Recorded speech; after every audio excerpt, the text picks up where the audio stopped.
Téléspectateurs de Bloc 221 TV, bonjour et bienvenue. C'est l'heure de la revue d'actualité déférée ce mardi matin par la brigade territoriale de Kaolack pour tentative de meurtre et détention illégale d'armes. Le rappeur Dof Ndeye va passer sa première nuit à la prison centrale de Kaolack, indique des informations exclusives de Seneweb. Le chef du parquet local a criminalisé le dossier de cet artiste en ordonnant l'ouverture d'une information judiciaire avant de solliciter le mandat de dépôt dans son réquisitoire introductif. Le rappeur domicilié à Grand Yoff a été inculpé et conduit en prison. Pour rappel, le rappeur Dof Ndeye avait accusé le nommé Befay d'avoir vandalisé son véhicule alors qu'il animait un concert à Ndofane. Armé d'un couteau, il l'a agressé muni d'un certificat médical attestant d'une incapacité temporaire de travail de 30 jours. La victime a porté plainte à la brigade territoriale de Kaolack. Le rappeur sera arrêté à Ngékhor où il s'était réfugié par les gendarmes le 24 juin dernier. L'ambassadeur de l'Union européenne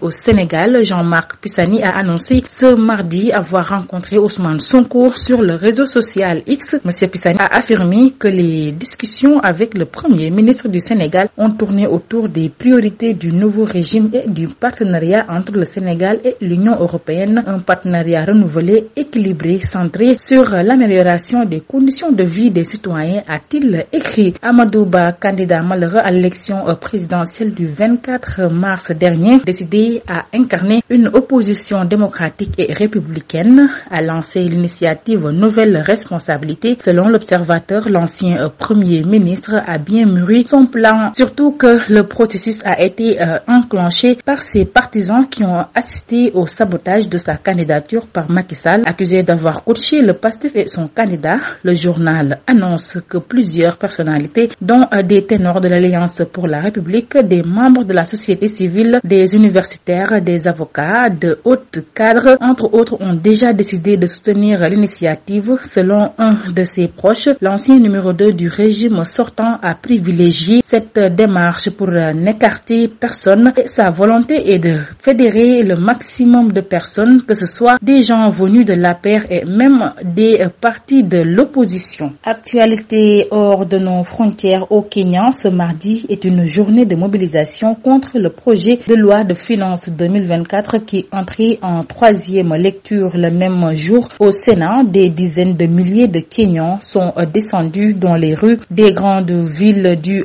pays. À Nairobi, ils ont convergé dans le centre-ville. D'après l'ONG Amnesty International, des violences en parallèle éclaté et les policiers ont tiré à balles réelles. RFI a informé rencontré des manifestants qui ont affirmé avoir vu plusieurs dépouilles. Plusieurs ONG dont Amnesty Kenya font état d'au moins 5 personnes tuées par balles et 31 blessées. La police a repris le contrôle de l'enceinte du Parlement où des manifestants avaient pénétré. Le président Ruto promet de réprimer fermement l'anarchie. La Russie a annoncé mardi 25 juin avoir échangé 90 prisonniers de guerre ukrainiens qu'elle détenait contre 90 militaires russes détenus en Ukraine à la suite d'une médiation des Émirats arabes unis. À l'issue du processus de négociation, 90 militaires russes qui se trouvaient en danger de mort en captivité ont été rapatriés du territoire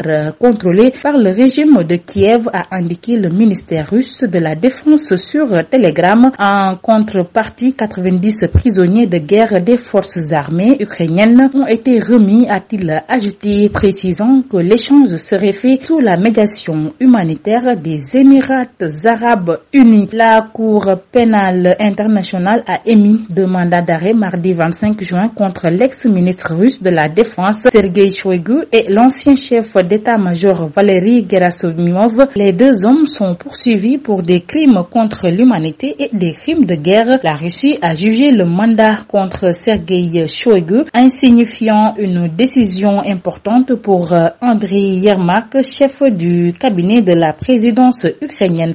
C'était tout pour aujourd'hui. Nous vous donnons rendez-vous très prochainement, mais d'ici là, restez avec nos programmes. Bloc 221 TV.